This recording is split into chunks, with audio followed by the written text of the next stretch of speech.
Hi y'all. I had said something about this necklace when I was wearing it one time on a video recently. And I said if you wanted to know the story behind it. Oh yes, I was saying that this is the only piece of jewelry that Falcon has ever given me. And that if you wanted to know the story behind it, ask. One person did. And so I'm here to give you a quickie, so to speak, while I have my face on and I'm looking halfway decent. This necklace, I wonder if I could get a close-up of it. Yeah, let me try. Let's see. There it is. See? I know my cam quality isn't very good, but yeah. So yeah, it's a piece of wood.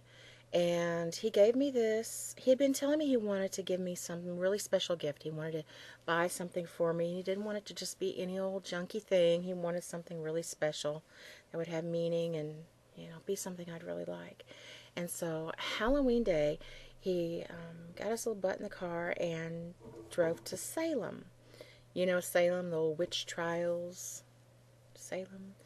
And knowing that I'm kind of creepy and I have an immense interest in such things, he went to Salem, and he says there's just so many tourist stores there. And I tried to get him to tell this story and put it in the video here, but he refused. And he said people would rather hear me than him, which is probably not true. But so here I am telling the story. I hope I get it exactly right.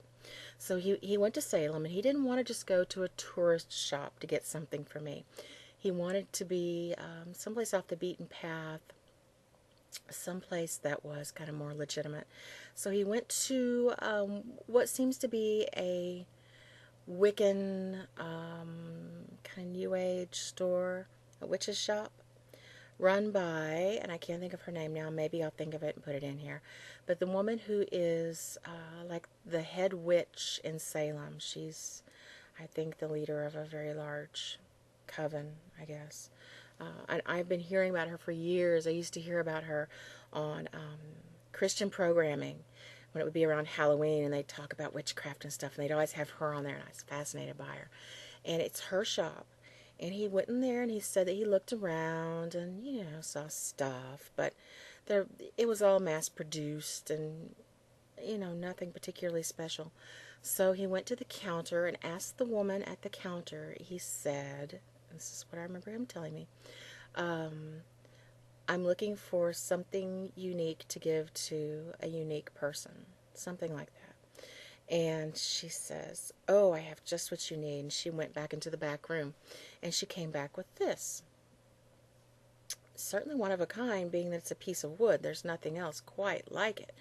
But it has some special and rather unique qualities because it was from a tree, and I would suspect an old tree from how lightweight it is. I think, well, I just imagine that it was an old tree.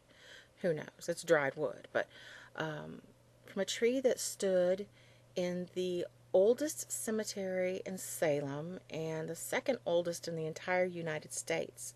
And it's where actually one of the judges that worked in the whole, witch trial thing, he's buried there, as well as some other historic figures, and it's just full of all these old graves. Old colonial cemetery. And the tree was struck by lightning, and it splintered into a bazillion pieces, and somebody was clever enough and capitalistic enough to go out and gather up some of the wood and cut it into sort of pleasing shapes, a point, and make necklaces out of it, and bored a little hole, and they put it on some black rat tail, and there you go. And I loved it. I flipped when he couldn't wait for me to see it. And he wanted to tell me so bad because he is horrible at keeping any kind of secrets like that. And when I have a gift for him, he just nags and hassles me until I start giving him hints.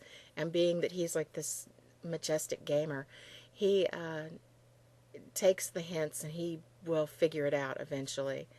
And it's just, the flip side of that when he wants to give me something. He wants to give me hints, and he did. He sent me a photo of a bit of a cemetery. I still didn't know. I couldn't figure it out. I thought, is he sending me a headstone? I didn't know. I couldn't figure out a vial of grave dirt. He did give me some hints, but they were hints very carefully chosen so that I could never possibly guess. Anyway, he couldn't wait for me to get it. Made me open it on cam for him. I was intrigued by it and very excited by it. I like it. It's aesthetically pleasing.